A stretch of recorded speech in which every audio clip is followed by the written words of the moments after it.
guessing, I'm a who that. I'm a who that. Long as I'm living, I'm a who that. Lose or winning, I'm a who that. Sports coma, yeah, this is where we do that. Where we do that, where we do that, where we do that, where we do that, where we do that. Boogie like Benson, I'm a who that. I'm a who that. Sports coma, this is where we do that. Where we do that. Welcome, welcome, welcome. Somebody please better help. Running this thing like Elf. I thank God every day I'm not a felt. Go to YouTube Live with Big Q and the guys. If you ain't ride or die, the bandwagon get flipped. Been marching in, that was way for the ring. I was yelling out your shame for the championship. Bucking on town, duck down. Falcons pluck, get shut down. Panthers ain't much touchdown. The vision really belong to us now. So much hate on the Saints, you could probably tell. Ever since Bounty Gate hit the NFL, when things seem fishy, then you probably smell the crooked referees or Roger Goodell. Yeah, like this, and I'm a who that. Every day I'm living, I'm a who that. Lose or winning, I'm a who that. It's the sports coma, this is where we do that. Where we do that, where we do that, where we do that, where we do that, where we do that.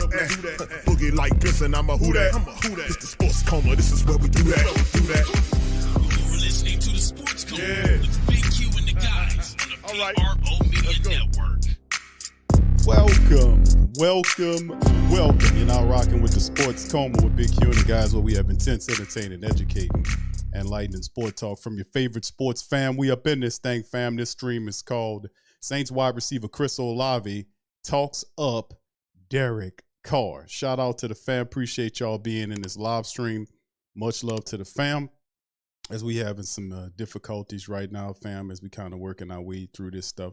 But we got some stuff that we're going to be covering on this edition of The Coma. Please feel free to hit the like button, hit the subscribe button. And by all means, feel free to share. Remember, sharing is caring. Feel free to share the show on your social media feed.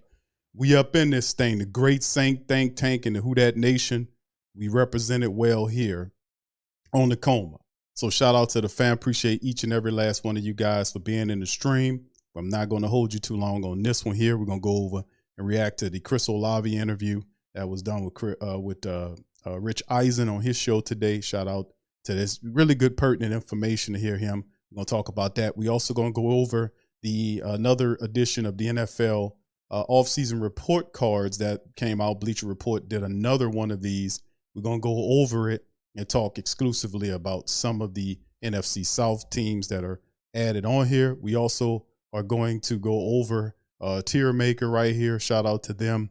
They did this really nice graph, pretty much just breaking down who they believe, in terms of who. I might have to see if I can kind of shrink it a little bit here to see if I can get it a little bit better. But yeah, this is basically, shout out to them, to family members of putting this up. This is basically a little graph right here that pretty much just gives you the game on the positional breakdown of each team in the NFC South. I thought this was really entertaining. We'll go over this. And also shout out to Jim Mora. We're going to play some of Jim Mora's best, interviews over the years, as he turned, I think, 88 today.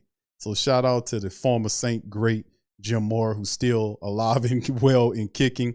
We're going to cover that and get some laughs there. Jim Mora doing his damn thing.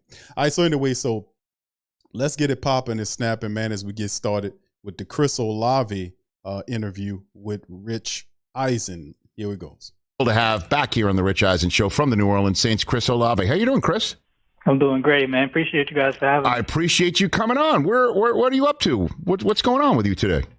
Nothing much, man. Just training, a little training at the facility right now. We're doing an off-season workout, so just doing that right now. Okay. And how does your new quarterback look from your perspective, Chris? He looked great, man. I can't wait to continue to work with him, continue to build that chemistry. But we're off to a good start right now. How does one build chemistry, Chris? How do you do it? Just repetition, man. Just practicing and knowing the ins and outs of guys, and I feel like just over time, over and over repetition. I feel like that's how you get better over time. Have you done it outside the facility? Had some sort of camp car anywhere? Has that happened yet, Chris? Nah, not yet. Okay, but I'm looking forward to it. I mean, and so what have you? Can you take me in some of the conversations that you've had about what you like, what he likes, and what does that conversation sound like between a wide receiver and a quarterback, Chris? It's just learning each other's body language, where you're gonna be, certain routes, how you get in and out of breaks, just little things like that all add up into building that chemistry. I feel like we're off to a good start, but I feel like just more and more practice gonna make us a lot better. So, How does Michael Thomas look to you? he look good, man. I'm excited to get back on the field with him. I can't wait to play with him. That's one of the most exciting things I was looking forward to last year, but unfortunately he went down. So I'm excited to get back on the field with him. Let's talk about the Derek Carr thing first and foremost. He's speaking of Derek Carr, and that'll be a very important relationship between Chris Olave and Derek Carr. Chris Olave is the best wide receiver on the Saints team. Let's just say that.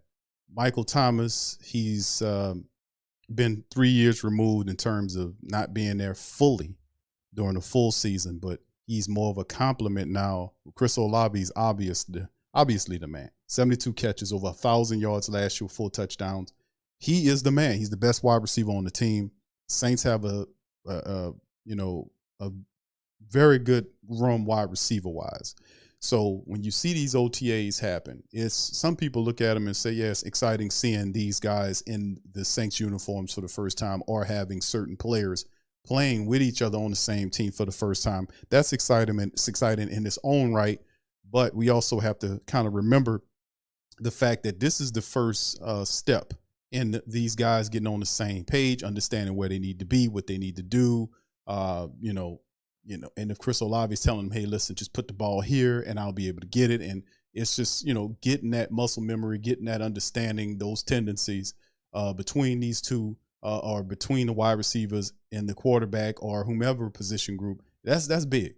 So for him to be getting good right now, and it's still very early on. The Michael Thomas thing, man, that's yet to behold. The Saints reworked his deal, 1 year prove-it deal, and really, Mike was instrumental in getting Chris Olave here from Ohio State. So you have these guys here, and really, I really pray and hope that we can see Michael Thomas and Chris Olave as he get at least 16 games this year with the Saints. At least 16 games. At least 16 games we can get from Michael Thomas. I'm not even calling out for a full year. Just give me 16 games.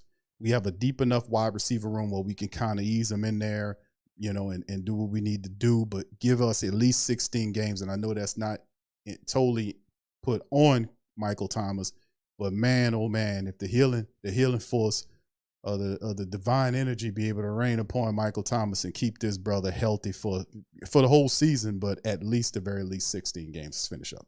So I'm just wondering if you did he ever reach out to you when you were in college? Did you know him before becoming a teammate of his?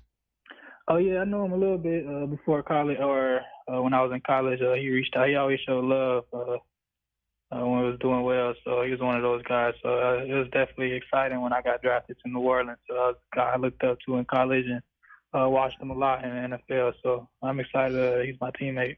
I've got Chris Olave here on the Rich Eisen Show. So your biggest adjustment from college to the pros last year was what for you, Chris? Just the length of the year. I feel like it's a lot more games, longer season. I feel like that's the biggest adjustment I had, and just going through that first year, I developed that. And now I know what it's going to be like, so I got to adjust to it. What about defensive backs in the league? What about that? We had a competition on Ohio State. I mean, I love competition, so there's always going to be good players around the league. So I'm excited whenever I go out there on Sundays.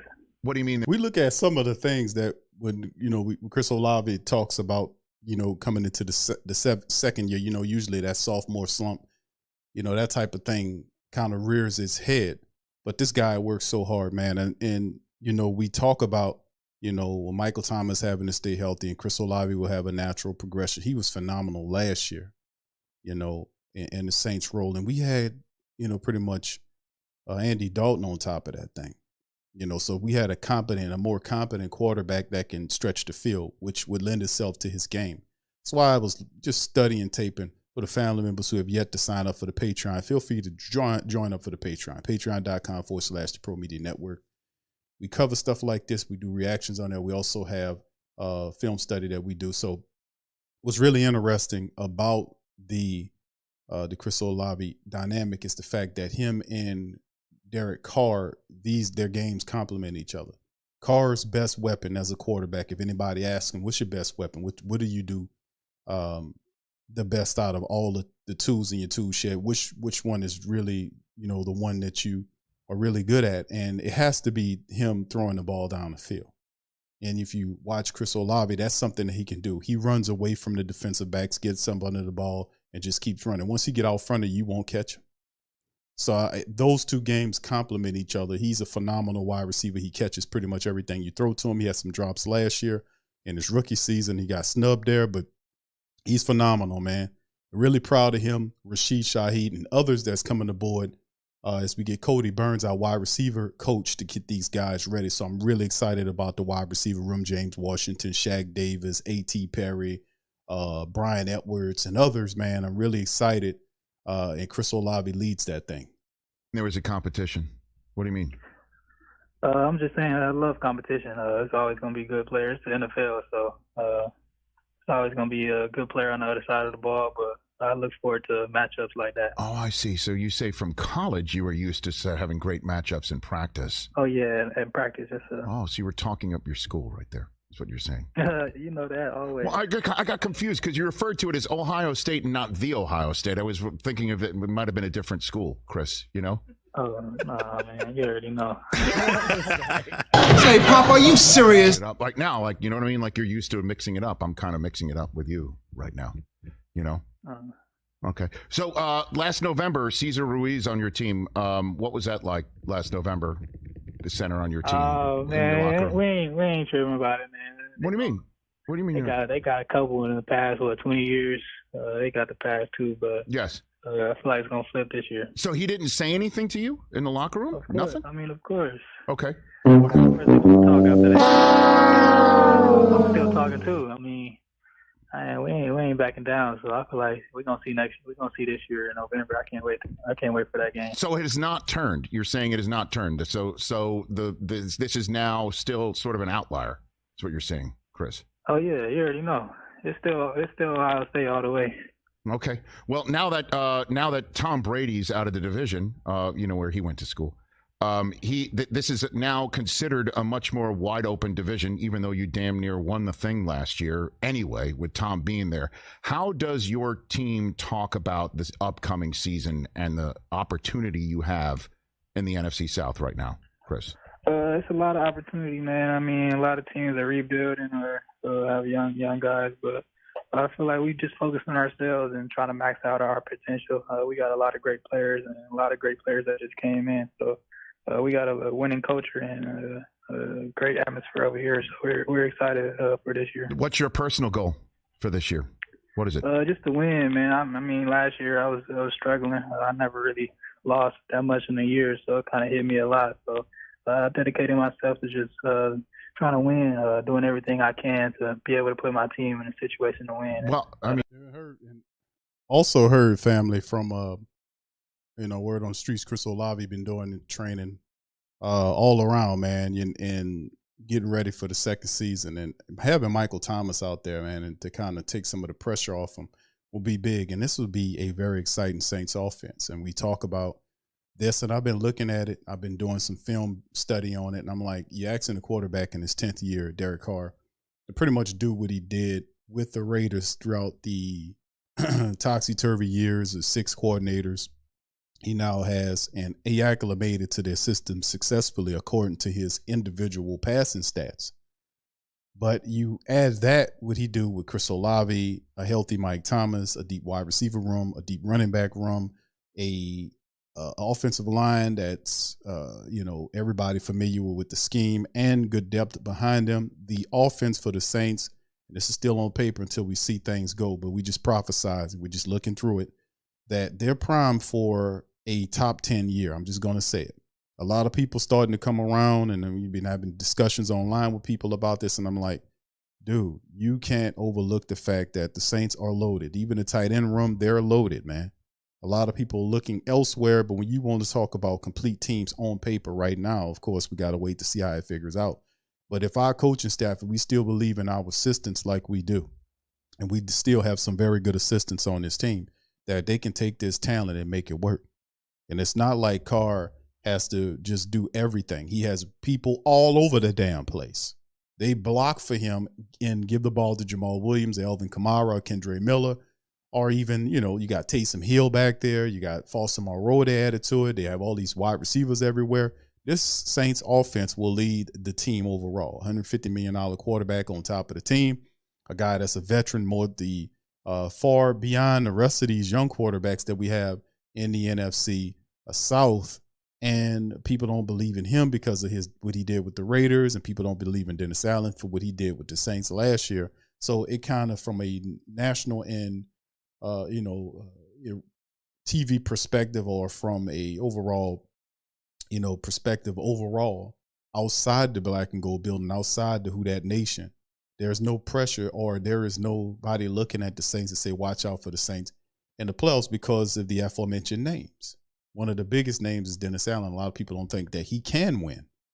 But let's see how the plan works with what he's doing, giving the offense all of the weapons that it could possibly need, a quarterback leader that can throw the deep ball, top 5 in the NFL. I will happily disagree with anybody out there that's calling him a middle of the pack quarterback. When you average up and put all of his numbers together, in terms of active quarterbacks in the NFL, the guy is 6th. He's not middle of the pack. You're looking at the Raiders team that was not a very good team with a quarterback on time, and you look at his individual numbers, he had very good numbers based on what he was doing. With 5 different coordinators at the time, Carmichael makes 6. So they just look right past that, and the fact that he is a Carr, like his brother, David Carr, and that's a guy that people make fun of, and naturally that falls on him. This is not David Carr. This is Derek Carr. He's a lot better than his brother. You give him a protection, he'll tear you up. And a lot of people in NFC South is going to see what it looks like to have Carr and still a Sean Payton system. Even though Sean Payton is removed, it is still Sean Payton's system operating with his top acolyte there in Carmichael. I mean, but you personally didn't struggle last year. I mean, you put up numbers that rivaled the rest of your fellow rookies at the position, as we all know. So do you have something written down for your own personal goals somewhere, Chris? Not really, man. Like I said, I'm just trying to focus on the team. Okay. When the team wins, all the little statistics and all that stuff is gonna be there. So just trying to put all my energy into that, and just trying to build a winning culture here. Okay. No, and that's fantastic. That's absolutely. Listen, I don't care about any of that individual crap right now.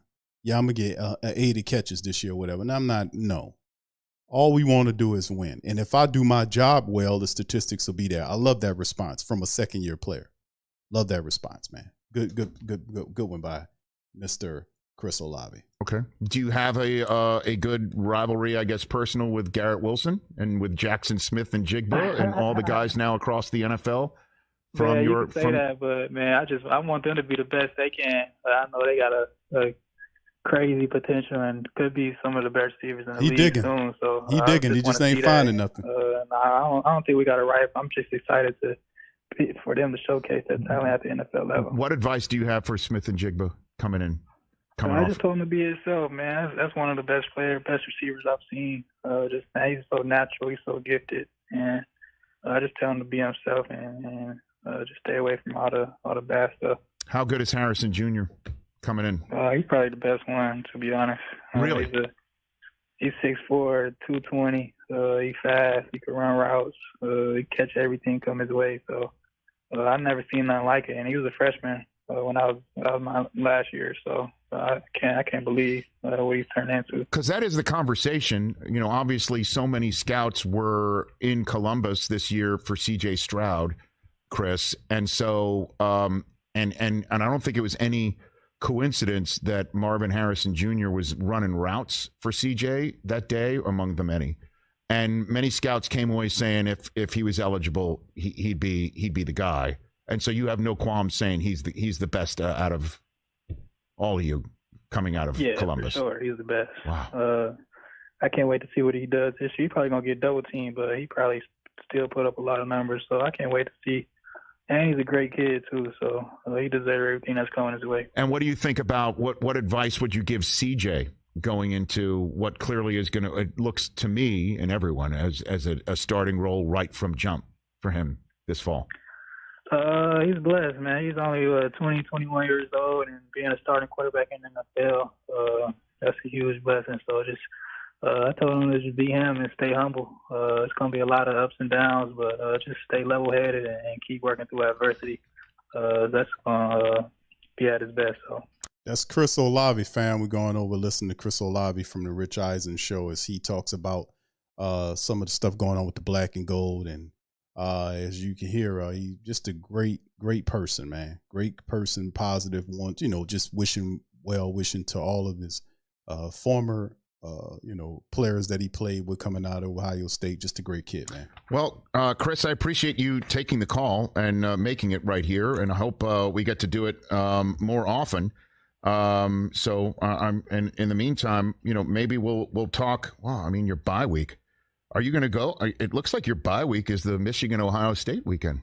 You don't go to the big. Oh, really? Yeah, looks like it. Oh, yeah. I'm going to be there then. Well, it's at the big house, though. It's at the big house, Chris. It's at the big house. Oh, yeah. I'm going to be there then. Really? You're going to go? It's Go Bucks it's Go Bucks forever. So you would go into Ann Arbor and go see this game? Oh, yeah. Okay, because that's no what. Question. Again, I know you take it one at a time. It does look like, if I can just figure out dates here. All right, well, they're going to go into the other stuff. So shout out to Chris Olave's done a fantastic job as a rookie, man. I'm looking forward to seeing him continue to grow, man, in a very deep wide receiver room to take some of the pressure off him. But it's going to be very instrumental and very important for Derek Carr and Chris Olave to get on the same page.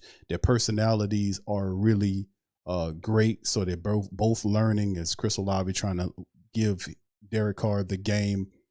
Talent all over the place. So if we're going to talk about people that were set up to win right away, I know a lot of family members, we did the NFC South Roundtable. My dogs, Rashad and Dave, talked about the Carolina Panthers being set up right away to win. Listen, they're not the only one. From a veteran perspective, the Saints are set up to win from day one. Once again, I have to drop this little disclaimer that it's still on paper. But if you study film, which is not on paper, you can see how their personalities could possibly mesh in a wide open Saints system with all this talent.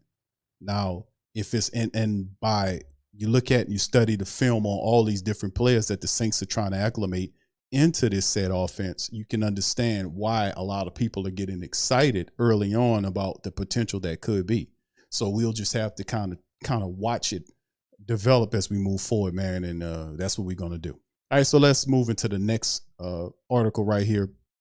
2023 offseason report cards for every NFL team by the Bleacher Report. They did another one of these, man. We kind of covered this one a while ago, and we're going to talk about the latest one that they did as they kind of ranked the teams in order. Arizona ranked at number 32, as you can see right there.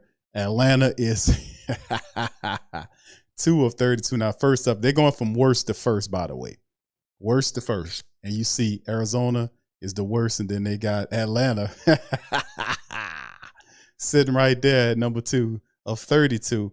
And this is what they say about them key additions. Calais Campbell, Bates, Mac Hollins. You got Heineke, Caden Ellis, David Onyemata, Bud Dupree, Jonnu Smith, Scotty Miller, Caleb McGarry, and Lickstrom. Additions and re-signings. And then, of course, they talk about the draft additions of Robinson and Bergeron that should help them in some capacity. The departures you see there. And then, of course, they give them an overall grade of A. They give them an A grade. The Falcons clearly like what they've see in Ritter.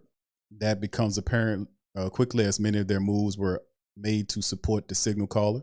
Falcons did add Taylor Heineke as insurance, but they also brought in the likes of Mac Hollins and Smith and Miller and Ethan Greenwich, another Saint player, while resigning the offensive lineman McGarry and Lickstrom. Atlanta continued building its offense in the draft, taking the do-it-all approach, or taking the do-all running back and Robinson and offensive lineman Matt Bergeron with its first couple of picks. So it does look like Bergeron and Robinson will move into starting roles. We'll see. With a strong offensive line and impressive skill group consisting of Tyler Algieri, Patterson, Drake London, Kyle Pitts, Robinson, Smith, Hollins, Miller, The Falcons will know what they have in Ritter by the end of the season. It's a brilliant approach for a team looking to find Matt Ryan's permanent successor. Ritter, is worth noting, was the top-ranked quarterback on the BR Scouting Department's 2022 board. Now, he was a second-round grade, and as some people had him graded up into the back of the first round, and I scouted Desmond Ritter, played a lot of games in college, and that's why his cool demeanor comes from, but we'll see how it translates on that. And really all he needs to be is simply a game manager. You know, he don't need to do too much, and I think he can possibly do that. So they got better on both sides of the ball, and most importantly, did everything imaginable to support its young quarterback. This is a team that could win NFC South in 23. In a worst-case scenario, they will know whether or not Ritter can be the quarterback of the future. Then they move to Baltimore Ravens, which they talked about the new offensive coordinator. They'll have Lamar Jackson, who throwing the ball more and running it less, which is an excellent idea. Throwing the ball more and running it less. That's what the guy said. We'll see if they can actually pull it together and make it work. But they had some really terrific acquisitions. So Baltimore paid him his money. Odell Beckham is there as well. We don't know what he's going to look like. But Zay Flowers was added. So they definitely doing what they could do to pick up the game. Then there's Buffalo there. And so they doing 1 through, they throwing them up in there. So they doing it by grades. I thought they were doing it. So I about thought they was doing it like worst to first, but they're talking about grades. So Atlanta was given an A. Baltimore was given a B. Buffalo was giving a C plus in this thing. Carolina is also there. They get a B plus. And of course they talk about Bryce Young added along with the additions of Coach Frank Wright and a very excellent staff. Miles Sanders, DJ Chalk, Von Bell, Hurst, Adam Thielen was added, and several other people to the team, including Young and Jonathan Mingo. And they say they give them a B plus. Give Carolina the credit for going all on into 2023 rookie quarterback class. Carolina gave up a lot to secure the number 1 pick from Chicago, the 9th and 61st picks in this year's draft, a 2024 first rounder and a 25 second rounder and a star receiver in DJ Moore. But they knew it was a long-term asset and wasn't on the roster or waiting in free agency. Carolina ultimately tabbed Alabama's Bryce Young to be the answer. The Panthers had a well-constructed plan for chasing a rookie quarterback too. Frank Wright is an offensive coach and former quarterback who helped Carson Wentz find early success with the Eagles. Andy Dalton is a veteran insurance policy and mentor who can help Young develop. While losing more Hurts, Carolina brought in some proven veterans like Hayden Hurst and Adam Thielen, DJ Chalk, running back, a Pro Bowl running back, Miles Sanders, to support the young QB. It also added in Jonathan Mingo in the second round. The Panthers didn't totally ignore the defense, adding the likes of Von Bell and rookie pass rusher DJ Johnson to a unit that ranked 19th in points allowed last year. Will Young find early success? That's the question. The former Crimson Star, Tide Star, is a dynamic playmaker with most of his tangibles that teams seeking a franchise quarterback. He's undersized. Doesn't matter.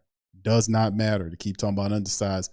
204, huge hands, and watch how he throws the ball. Perfect spiral on the ball. Ultimate field awareness.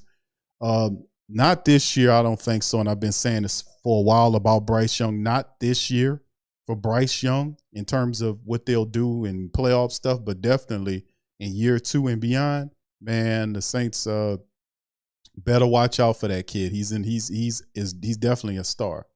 Chi-Town, there you go, Chi-Town Bulls. Right, Bears, excuse me. The Chi-Town Bears.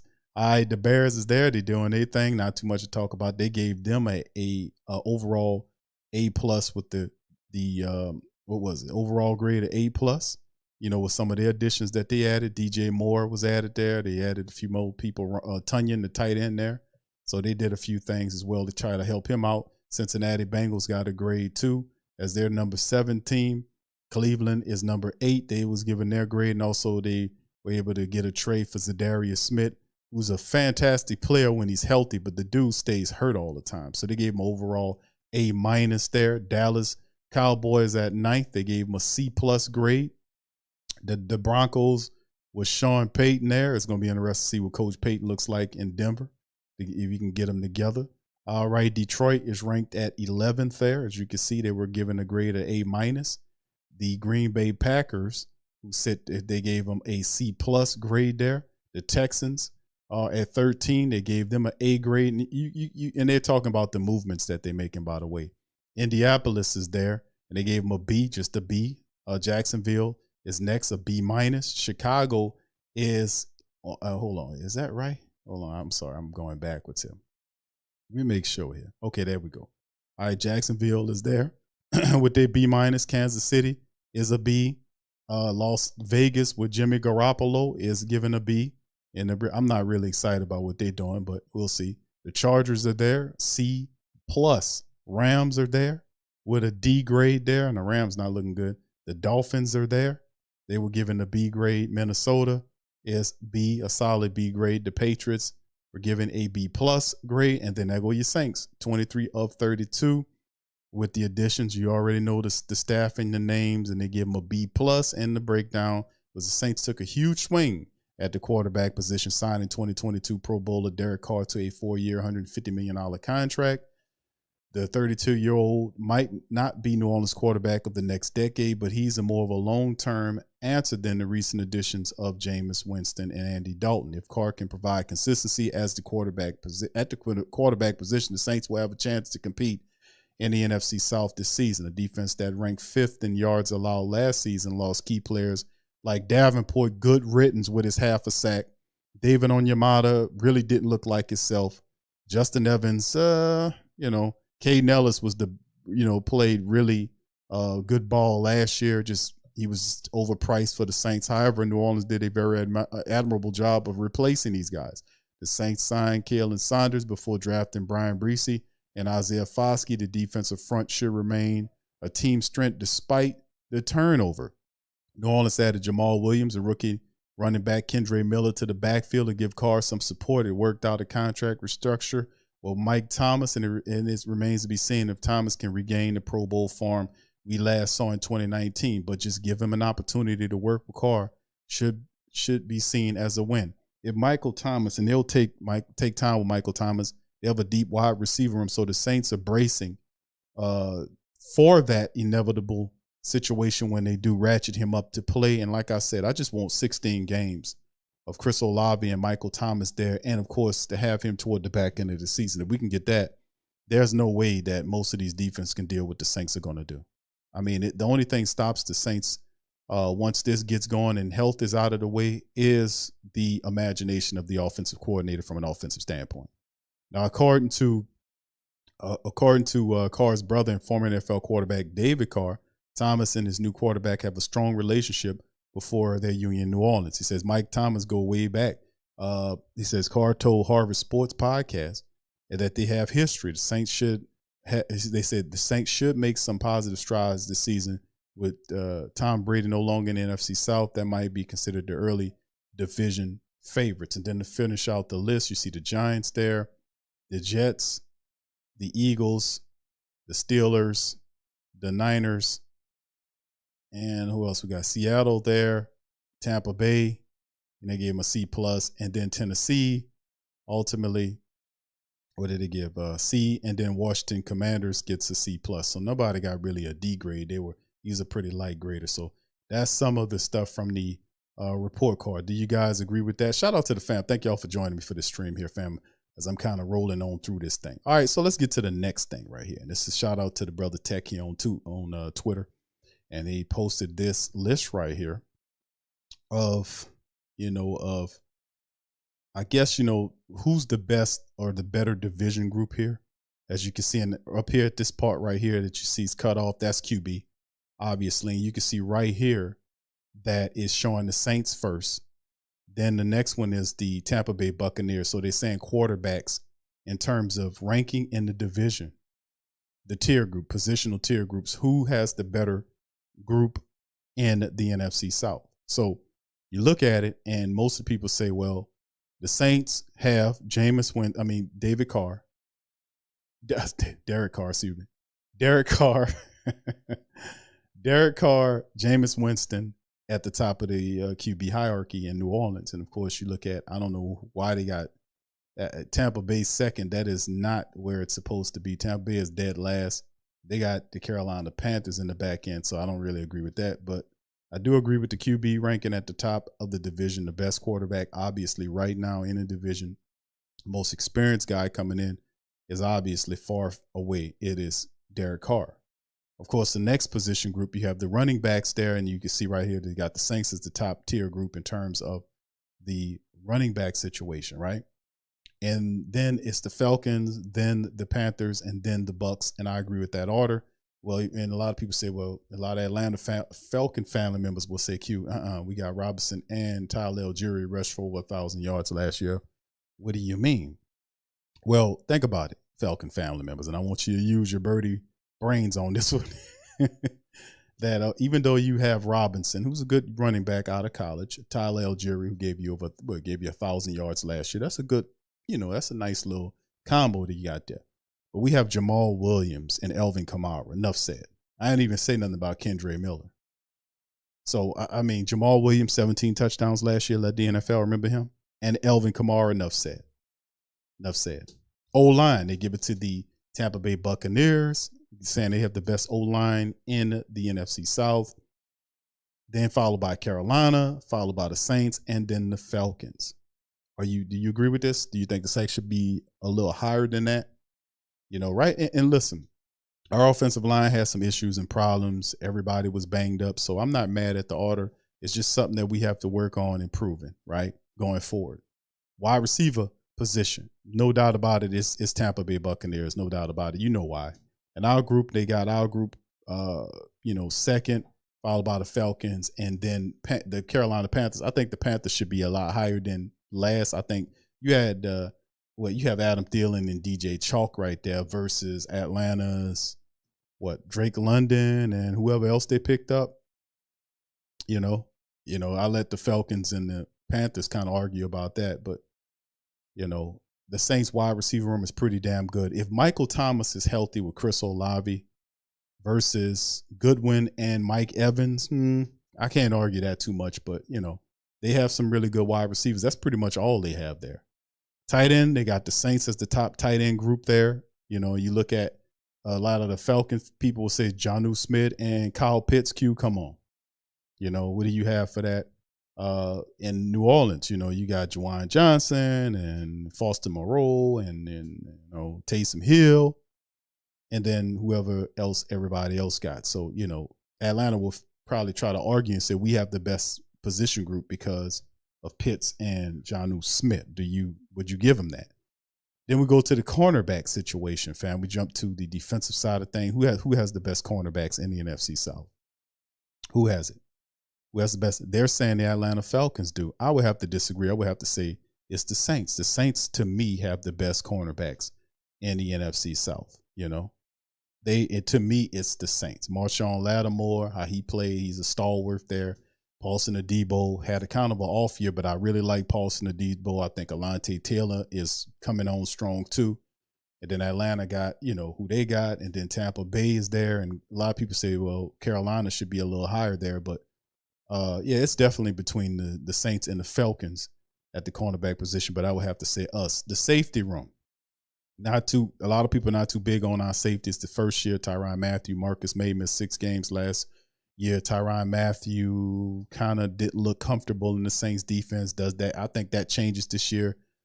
This year he should look a lot more comfortable back there. And they saying Atlanta has the best safeties right there. They brought in Jesse Bates and all this kind of stuff. So they're kind of looking at them and saying they have it, followed by Tampa Bay, the Saints, and then Carolina. How do you feel about that? D-line. Who has the best D-line in the NFC South, right? They say it's the Tampa Bay Buccaneers. They did add, the first round draft pick that we coveted, man. They calling him the next Aaron Donald. They brought him there with Vita Vea. So they have a very interesting defensive line, and that's probably outside the wide receiver group, probably the only thing that you could say that the Tampa Bay Buccaneers do have that they're running in terms of the NFC South picture. Saints D-line right now, kind of, we have to figure that thing out, just to be honest. We really do. Cam Jordan is a stalwart. He's a future Hall of Famer. We have Carl Granderson, 5.5 sacks last year, yet to be determined if he's ready for that role. It does look like it, but you still have Peyton Turner there. You have Isaiah Foskey, the second rounder. The defensive you look at with the Atlanta Falcons had it with David Onyemata, along with, big Grady Jarrett there. So that's something you got to look out for as well. And then you look at what Carolina doing too. So with Brian Burns and all those guys. So The D-line's a very competitive position in the NFC South because we know from an NFC South standpoint that you have to be able to get after the quarterback to make plays. And Atlanta didn't do that a lot last year. The Saints had 40-something odd sacks, I want to say, that they had last year, with Cam having like 8.5 of those. So, I mean, and it's really the Saints are just trying to push that thing. So what y'all think about the D-line? Linebacker group, they saying the Saints have the best linebacker group in the NFL. Demario Davis and Pete Werner, if they can stay healthy, a very good combo. But what about Tampa Bay, what they got, with Devin White and the other guy there? So I don't know. I think I would have to be honest with myself. I would probably give it to Tampa Bay. Say they have the best linebacker group in the NFC South. That'd be some of the things they win. But the Saints, and it's definitely the Saints and the Bucs. I think the Tampa Bay Buccaneers linebackers are pretty damn good. They were the strength of the team in many different games for them at times when they would cover the pass and the run. The strength of their defense is the linebacking core, and those guys are phenomenal, to be honest with you. Devin White and I forgot the other two guys they have there. But, yeah, what do y'all think about that? It's definitely between the Saints and the Buccaneers for linebackers and the special teams unit. I think the Saints special teams unit could be probably one of the worst units in the NFC South. I think that our special teams coordinator, Darren Rizzi, has to step it up, man. He got a lot of weapons that he's dealing with this year. He definitely has to step that up, and they got to fix a lot of the woes that we have. The kicking game with Will Lutz, he had some good returns on the first, day of the OTAs where he didn't miss anything. He was lining them up, and that's big for him because he got a few guys that'll be, competing against him. The Saints want to see if he still has it. He got a contract year coming up, so that's important. Blake Gillikin is Blake Gillikin. But where the Saints special teams really struggle is the kick return, punt return aspect in terms of them returning kick returns and punt returns. Their blocking is bad, really bad, astronomically bad. I've been calling, bringing light to it, and hopefully they fix it. But it is really bad, man. He has to teach them guys how to block or get the hell off this team. Bottom line. So what y'all think about this by the tier makers? They dropped this little giblet on us. So y'all just let me know what y'all think in the chat. Shout out to the fam. Thank y'all for being here. I'm not going to hold you guys very long. And then shout out to Jim Moore, man. Jim Moore, I think he's 88 years old today. And for Jim Moore's birthday, I wanted to play some of my favorite skits from Jim Moore as a coach and an analyst for his 88th birthday. Ladies and gentlemen, here is the legendary Jim Moore. Well, what happened was that second game, we got our ass kicked in the second half. We just got our ass totally kicked. We couldn't do diddly poo offensively. We couldn't make a first down. We couldn't run the ball. We didn't try to run the ball. We couldn't complete a pass. We sucked. The second half, we sucked. We couldn't stop the run. Every time they got the ball, they went down and got points. We got our ass totally kicked in the second half. That's what it boiled down to. It was a horse performance in the second half. Horse. I'm totally embarrassed and totally ashamed. Coaching did a horrible job. The players did a horrible job. We got our ass kicked in that second half. Well, what happened? All right, that's my favorite one right there, And he got so many of them, but as a Saints head coach at the time, that's one of my favorite ones. He just came right to it. And you could know this, this is old school because they don't have none of the little banners behind them and all that. It's just the concrete wall, and he just started talking and just get right on into it. The cameraman had to readjust his Jim Moore, man. Jim Moore. Let's get to the next one, man. And this is another one. One for a touchdown. All right, and this is him, Jim Moore. When he left to go and take up the Colts job, this is what he had to say. Here go Jim Moore again. When you turn the ball over 5 times, 4 interceptions, 1 for a touchdown, 3 others in field position to set up touchdowns, you ain't going to beat anybody I just talked about. Anybody. All right? And that was a disgraceful performance, in my opinion. We threw that game. We gave it away by doing that. We gave them the friggin' game. In my opinion, that sucked. What's that? Playoffs? Don't talk about it. Playoffs? You kidding me?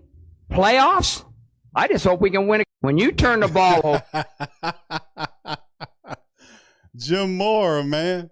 Jim Mora. All right, one more to go, fam, from Jim Mora. And this is him as an analyst. Analyst Jim Mora. Here we go. So dare I say, Coach, it's September. The Saints are 0-3, but is the season over? No, the season. God, I hate to hear that. I hate to hear that. I'm just saying the statistics say. Is the season over? They have 13 more games to play. Is the season over? Can they go home and pack their bags and go home? You just said the season's over. That's the most negative statement that I hear from fans and media ever. Ever. And it bugs me. Okay, well, how about this? Is the season over? No, there's 13 more games to play. 13 more games to play, and you're saying the season's over? Unbelievable. I'm just saying. Unbelievable. Statistically, the season is not over. Do you think those players and coaches are going over there in there thinking the season's over? No way. Look, no way. I'll say this. Since Sean Payton and Drew Brees arrived, they have always seemingly righted the ship in some way, and they have fought hard until the end. And they got 13 games to right the ship again. You give all those stats. Since 2000 and this, no team that's gone over. So what? Does that mean it can't happen? No, it doesn't mean that it can't happen. What do you think those guys are thinking? They're going to look at the stats and say, well, there's no way we can go to the playoffs? They wouldn't quit then. The season wouldn't be over even that. No, the season's over. They got 13 games to play. 13 games. You know what I think? Jeez. I think you are in Super Bowl form to start this show, and that is tremendous. Let me ask you this. That drives me crazy. I'm just telling you, Fletch. It drives me crazy to hear people say that. Okay, well then... I respect you, but it just drives me crazy because it's not over with 13 games to play. 13 games. Okay, we will move on then. How many games are they out of first place in their division? 2. 1. Yeah. Yeah.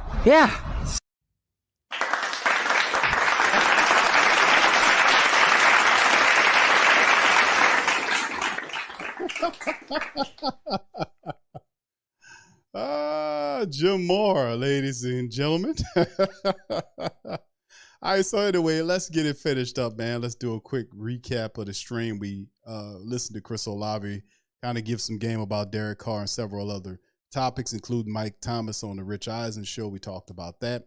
We also went over the off-season report card part 2, the grades from the Bleacher Report. We talked about that in correlation to the NFC South with the Saints involved. We also then went into the tier makers breakdown from a positional standpoint of the NFC South, who is the best, who has the best position group. And then, of course, we finished with the birthday guy, Mr. Jim Mora. I think he turned 88 today. Shout out to Jim Mora for all that he brings and continue to light up the Who Dat Nation with those great takes by the great Jim Mora. All right, so anyway, with that being said, fam, I'd like to thank you guys for joining me for this episode of the show. Please feel free to hit the like button, hit the subscribe button, and by all means, feel free to share. Remember, sharing is caring on the Sports Coma. Feel free to share the show on the social media feed as well. Also, feel free to go to the whodatdaily.com and sign up there and for our newsletter, or simply sign up so you can get all the latest articles. Sometimes we post stuff on the whodatdaily.com, the news articles and things like that, such that you can check everything out. And we have several platforms of all type of things, you know. And all of it is headquartered at the whodatdaily.com. As you can see, we got it going on, baby. So anyway, with that being said, I'm going to get ready to get out on that. I appreciate all the family members for chiming in on this episode of the show. Shout out to every last one of you guys in the chat.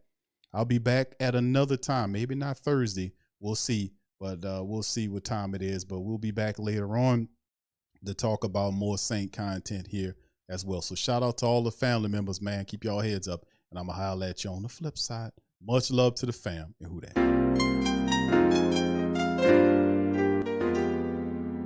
Yeah. Boogie like Benson, I'm a Who Dat. I'm a Who Dat. Long as I'm living, I'm a Who Dat. Lose or winning, I'm a Who Dat. Sports Coma, yeah, this is where we do that. Where we do that, where we do that, where we do that, where we do that, where we do that, Boogie like Benson, I'm a Who Dat. I'm a Who Dat. Sports Coma, this is where we do that. Where we do that. Welcome, welcome, welcome. Somebody please better help. Running this thing like Elf. I thank God every day I'm not a felt. Go to YouTube Live with Big Q and the guys. If you ain't ride or die, the bandwagon get flipped. Been marching in, that was way for the ring. I was yelling out your shame for the championship. Bucking on town, duck down.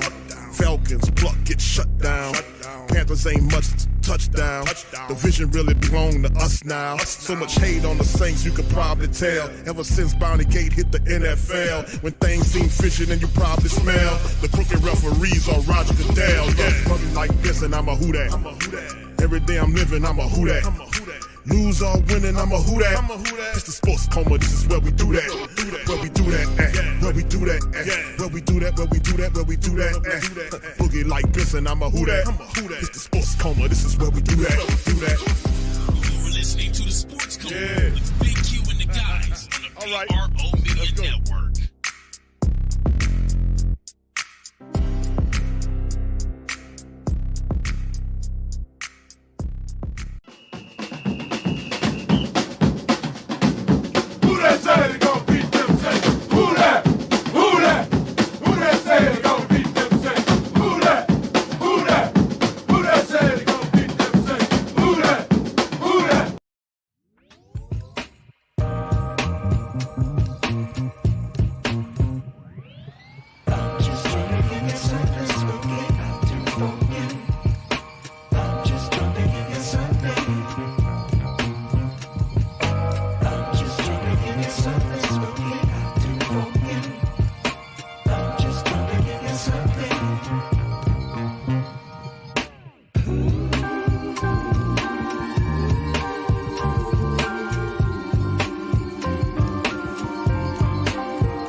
Video is sponsored by ExpressVPN. Sending data over an encrypted internet connection is like sending a postcard that everybody can see. When you're connected to an unencrypted network, whether that's your phone, your computer, your tablet, your TV, etc., you're sending countless of pieces of really precious data that can be seen or intercepted by all sort of parties before it reaches its intended destination. But a VPN or a virtual private network creates a secure tunnel between your device and the internet. In other words, it puts an envelope around your postcard so they can't sneak a peek at your private correspondence. The ExpressVPN protects you from spies who use your data for their own nefarious purposes. ExpressVPN prevents your ISP from seeing your private browsing activity. It also stops governments and large corporations and websites that constantly surveil you and harvest your data for their own agendas.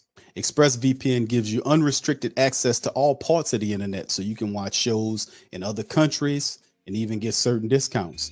So to get ExpressVPN, just click the link below. When you use the Pelican Postgame Report, you get 3 months free of ExpressVPN.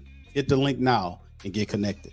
Pro Cafe, that's right. Pro Cafe is your new #1 source for 24/7, 7-day-a-week lo-fi music and more. Whether you're hard at work or hard at play, let Pro Cafe be your life soundtrack. Subscribe now at Pro Cafe on YouTube. Peace.